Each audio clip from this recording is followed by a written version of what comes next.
የፈሩት ይደርሳል የጠሉት ይወርሳል ይባላል። እነሆ በተደጋጋሚ ዋብዮቹ የሱፊዎችን ወይም ደግሞ የአባሾችን መስጊድ እየነጠቁ እንደነበረ ቀጣይ የኛም ቤተክርስቲያንም ክሌም እንደሚያደርጉ በተደጋጋሚ ስናሳውቃችሁ ቆይተናል። እነሆ ያልነው ደርሶ አሁን ታላቅ ቤተክርስቲያን በዩኔስኮ የተመዘገበን ዋብዮቹ ቤተክርስቲያኑ ወደ መስጊድ ለመቀየር ጠንክረው እየሰሩ ይገኛል። በቅድሚያ ግን ይህን ቪዲዮ ለማስታወስ ያህል አዳምጡት። ምን አላቸው መሰላችሁ? ለምን ይደበድባሉ? መሻይኾቻችን ለምን ያሰቃያሉ? መስጊዳችንን ለምን ይወራሉ? ለምን ያስወጡናል ካላችሁ ምን አላቸው? አዩሃ ሙስሊሙን ይላቸዋል። ሙስሊሞች የሚለው አዩሃ ወሃቢዩን ማለት ነው። ላ የንፈዑ ኢስላሙኩም ኢላ ኢዛ አዕለንቱሙል ሐርበ ሸዕዋአ አላ ሃዚሂ ጡሩቅ ይላል።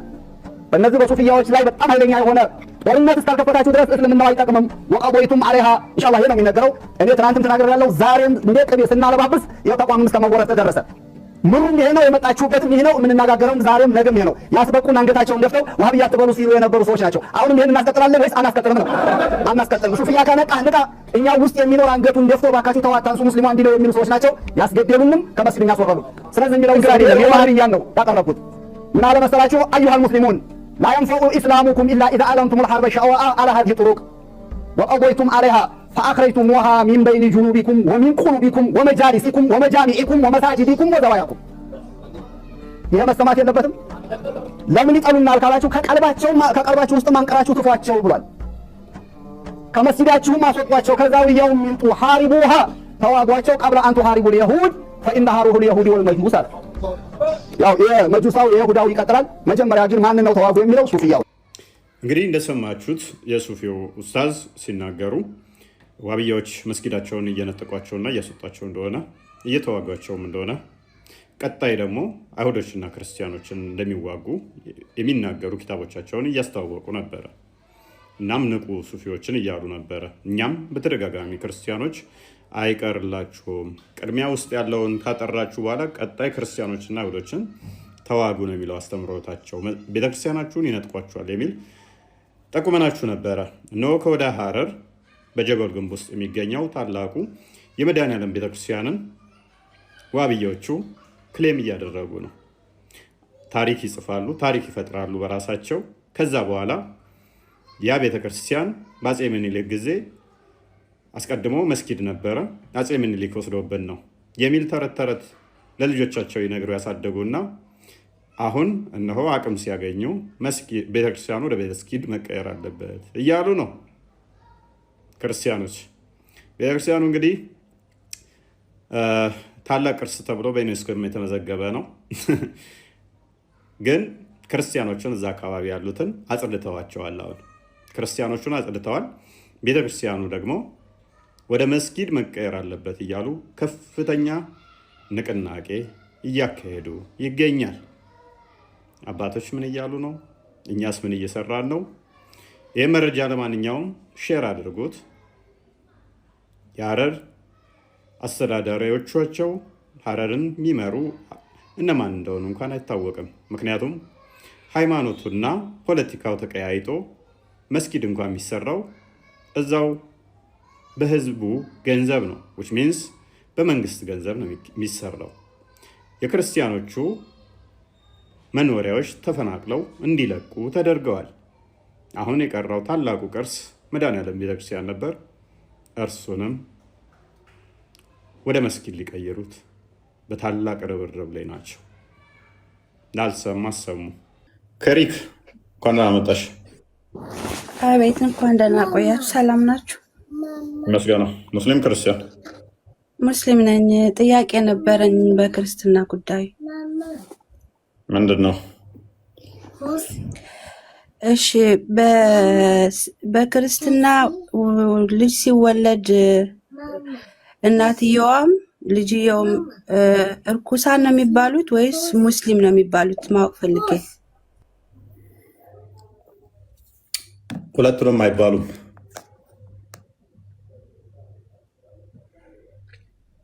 ምን ይባላሉ እስከሚጠመቁ ድረስ? ማወቅ ፈልጌ። ምንም አይባሉም። ሰው ነው የሚባሉት። ጥምቀት አንዲት ነች። ሰው ናቸው። ምን ይባላሉ? በመውለዷ ግን ትድናለች። አይ ቲንክ ጢሞቴዎስ ምዕራፍ 2 ቁጥር 12 ክፈተው። ሁለተኛ ጢሞቴዎስ ምዕራፍ 2 ቁጥር 12 ወይንም ቼክ ላድርገው። ትድናለች የሚለውን ነው። በመውለዷ ዳኝ ትሆናለች፣ እንደው ትባረክበታለች በመውለዷ። ከመጠመቋ በፊት እኮ ነው ያልኩህ። ከመጠመቋ በፊት እርኩስ ናት ወይም ደግሞ ሙስሊም ናት ይባላል። ውሸት ነው። ለምሳሌ አንቺ ክርስቲያን መሆን ፈልጊ፣ ዛሬ ትጠመቂያለሽ። ከዛ በኋላ ልጅ ስትወልጂ አንቺ ሙስሊም ሆነሻል እየተባልሽ የምትጠመቂው አይኖርም። ቁጥር 15 ላይ ምን ይላል? አንብበው። ነገር ግን በእምነትና በፍቅር በቅድስናም ራሳቸውን እየገዙ ቢኖሩ በመውለዷ ትድናለች። ስለዚህ ጥያቄ ነው፣ ምን ትሆናለች? መውለዷ ራሱ ድህነት የሚያሰጣት የሚያሸልማት ነው። ምክንያቱም እግዚአብሔር አስቀድሞ ምን ስላለ? ብዙ ተባዙ ምድርንም ሙሏት የሚል ቃል ስላለ ማለት ነው። ሜቢ አለሽ? እሺ ሰማሁ። ሌላ ጊዜ ጥያቄ ሲኖር እመልሳለሁ። ግን አንድ ነገር ልስጥሽ። በእስልምና በክርስትና ልሻው ልጁ በመውለድሽ ትድኛለሽ፣ ጭራሽ ማለት ነው ትድኝበታለሽ። የሆነ እንደዚህ የምትባዩ የለም። የብሉይ ኪዳን የማንጻትን ሕግ ከሆነ ለብሉይ ኪዳን ለእስራኤሎች የተሰጠ ነው። እሱ ምንድነው? እሱ ከንጽህና አንጻር ቆይ በቀላሉ ጠይቀሽ አንቺ ዛሬ ወልደሽ ነገ መስጊድ ትሄጃለሽ?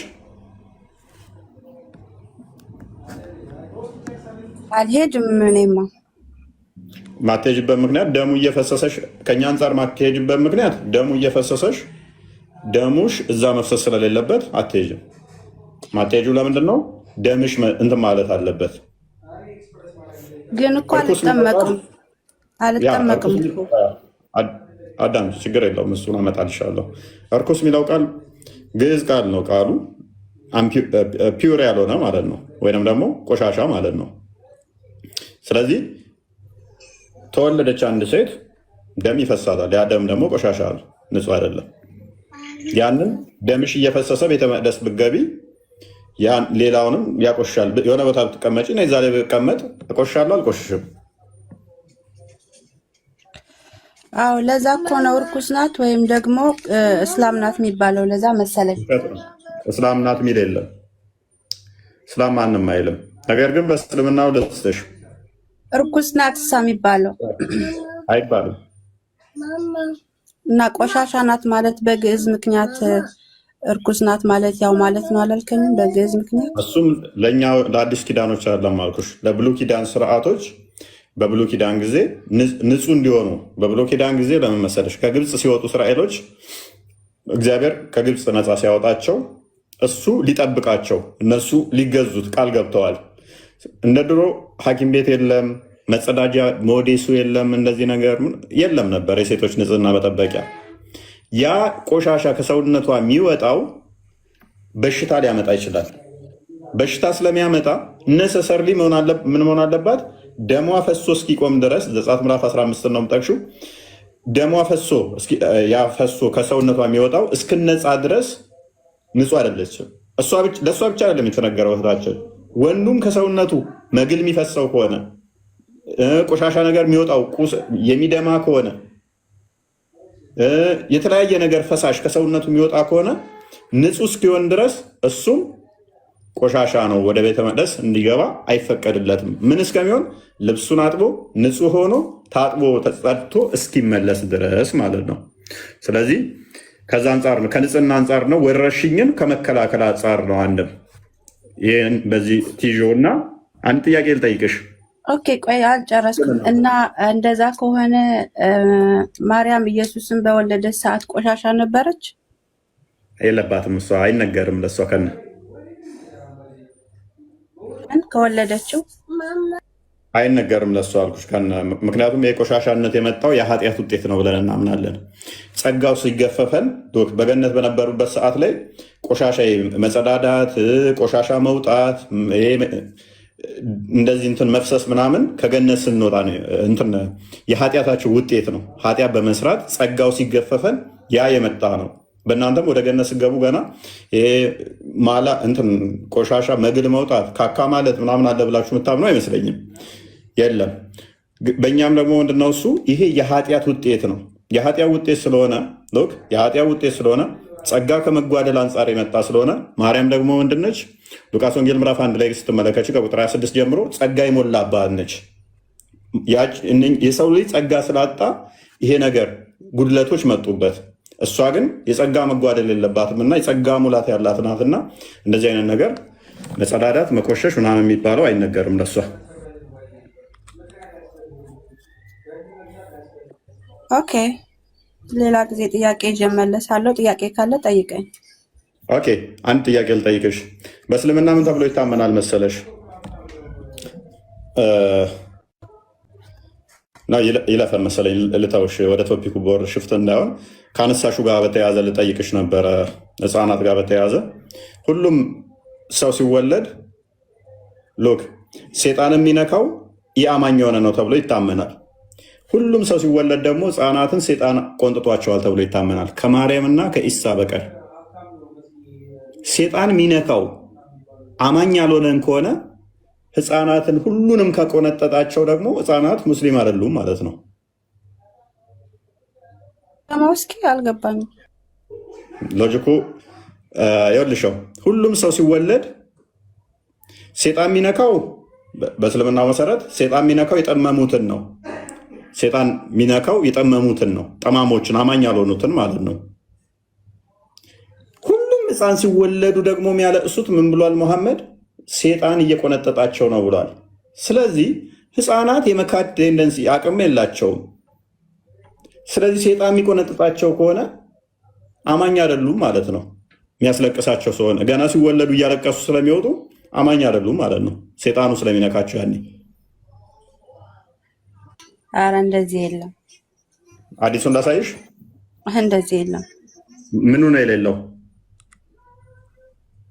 ለዱ ሰይጣን ምናምን የለም እንደዚህ አይነት ነገር። ባሳይሽስ? እባክህ ምንም የምታውቀው ነገር የለም። በክት ከብት ቦርኮ ሐዲሱን ባሳያችሁስ? አንድ አይደለም ማለት ባሳያችሁስ? ከመርየም እና ከኢሳ በስተቀር ሁሉንም ሴጣን እንደቆነጠጣቸው ባሳያችሁ። ክርስቲያን እንደዘጋጅ ፕሊዝ።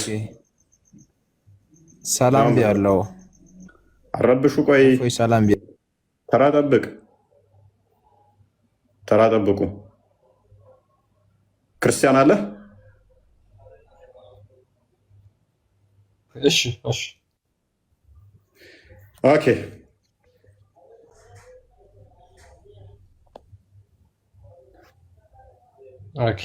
አንዴ ሳይ ሙስሊም 2367 እሺ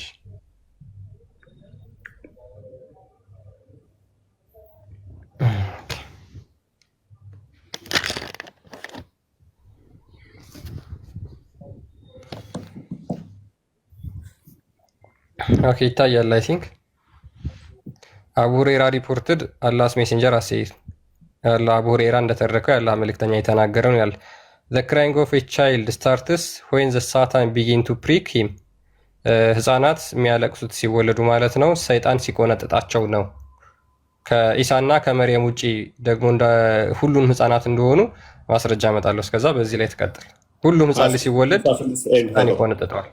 2366 እዚሁ መልሰው ወደ አንድ። ሁሉም ህፃናት ሲወለዱ የሚያለቅሱ ሴጣኑ ስለሚቆነጥጣቸው ነው። ሴጣን ደግሞ የሚጠናወተው ነው ብላችኋል፣ አማኝ ያልሆነን። ስለዚህ ህፃናቶቹ ደግሞ የመካድ አቅም የላቸውም። ሁሉንም ቆንጥጧቸዋል ማለት ሁሉም ሙስሊም አልነበሩ። ሉክ ሴጣን ተች ኤቭሪ ሰን ኦፍ አደም ኦን ዘ ዴይ ኖ ምን ላይ ነው? ኤ እኮ ሲ ነው። ኤ ነው ያልኩህ እኔ ሲ ነው እሱ። ኤን ክፈተው አንብበው።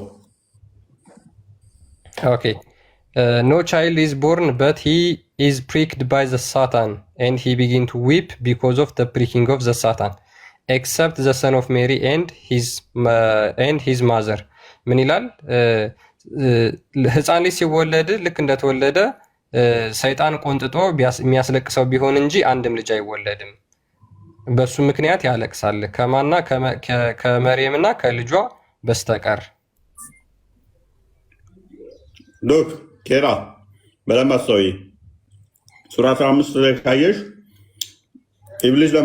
ኢብሊስ ለምንድን ነው ለአደም አልሰገድከው ከብሎ ተከራከረ በኋላ ምንድን ነው የሚለው? የተከተለህን እነሱን አጥማቸው፣ እነሱ ላይ ኃይል አለህ አለው። ሙስሊም የሆኑትን ግን ኃይል የለህም፣ እነሱን መንካት አትችልም አለው። ስለዚህ ህፃናቶችን ሁሉ መንካት የሚችል ከሆነ ተከትለውታል ወይንም ሙስሊም አልነበሩ ማለት ነው። ህፃናቱ ገና ሳይወለዱ ደግሞ ሴጣን ሊከተሉ አይችሉም። ስለዚህ ኦልሬዲ ሙስሊም አልነበሩ ማለት ነው። እኔ እንጃ አይ ዶንት ኖ ብቻ ብዙ ጉዳዮች አሉ። በዚህ ጉዳይ ላይ ባይዘ ከእንትን ጋር የተያዘ ብዙ ማንሳት እንችል ነበረ። ሜይ ቢ ወደ ቶፒኩ እንመለስና ፓራፍሬዝ አድርገው ክርስቲያን ወደ ቶፒካችን ስንመለስ ኦኬ እሺ ባይሮ አለ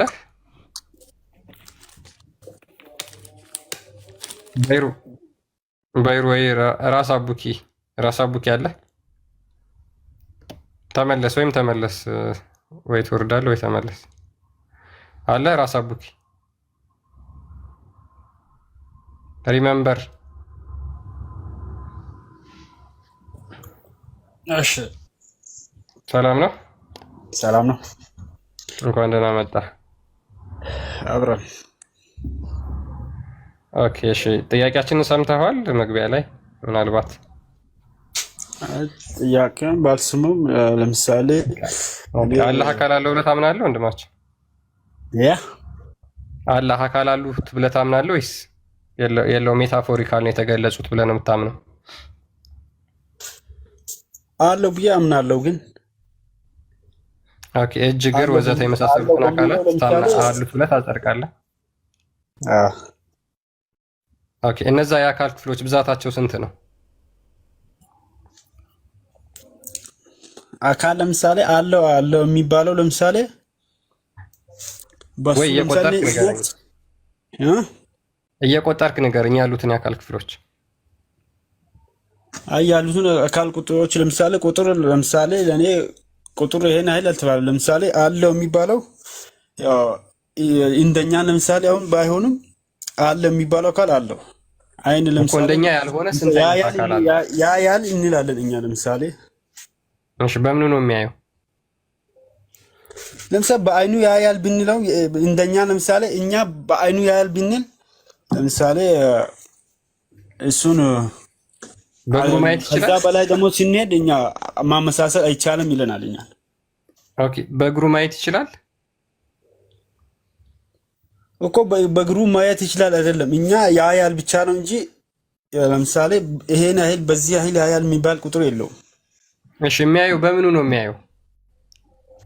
እኛ እኮ እኛ ለምሳሌ ያያልነትን ነው ብቻ የምናውቀው እንጂ በምኑን ለምሳሌ መሆኑን ለምሳሌ አሁን በአይኑ ብንልም ለምሳሌ አሁን አይኑ ለምሳሌ ምን ያህል ነው ምንድነው ማለት አንችልም እኮ። ግን አላህ አይን አለው፣ የሚያየው ግን በአይኑ ነው። ምን ያህል እንደሚያይ አናውቅም ነው እያልከኝ ያለኸው አይደል? ያንተ አምላክ አይን የለውም፣ አያይህም፣ አይሰማህም፣ ጆሮ የለውም። ለምሳሌ አንድ አምላክ ትቀጥላለህ። ቆይ አቡኪ አንድ አምላክ ያውቃል ብንል ለምሳሌ አንድ አምላክ ለምሳሌ ያውቃል ብንል የግድ ለምሳሌ ወደ አይምሮ ነው የምንሄደው እናንሽ። ኦኬ ያንተ እሺ አላህ በምኑ ነው የሚያየው? በአይኑ ነው አይደል? ከአይኑ ውጪ ሌላ የሚያይበት አካል አለው? ሌላ አካል እኔ እኮ ሌላ እኮ ቢነገረኝ ለአንተ ራሴ ነግሬህ ነበርኩኝ። እየጠየቁ እኮ ነው። ስለዚህ አልተነገረም። ከአይኑ ውጪ የሚያይበት ሌላ አካል የለውም። ለምሳሌ እግር አለው፣ እግሩ አያይም። እጅ አለው፣ እጁ አያይም። ባት አለው፣ ባቱ አያይም። እሺ እግሩ ያያል፣ እጁ ያያል ሚል ነገር የለም። እየጠየቅኩ ነው እኮ እሱን እኮ ነው የኔም ጥያቄ እሱ ነው እየጠየቅኩ ያለሁት። ስለዚህ እግርና እጁ አያይም፣ ነገር ግን አይኑ ብቻ ነው የሚያየው ማለት ነው። እኔ ያያልነቱን ነው የሚያውቀው፣ ግን የሚያየው ከዛ በአይኑ ነው። እሱም በአይኑ አላልማ። እሺ ኦኬ በምኑ ነው የሚያየው? በጣም ጥሩ ያያል ነው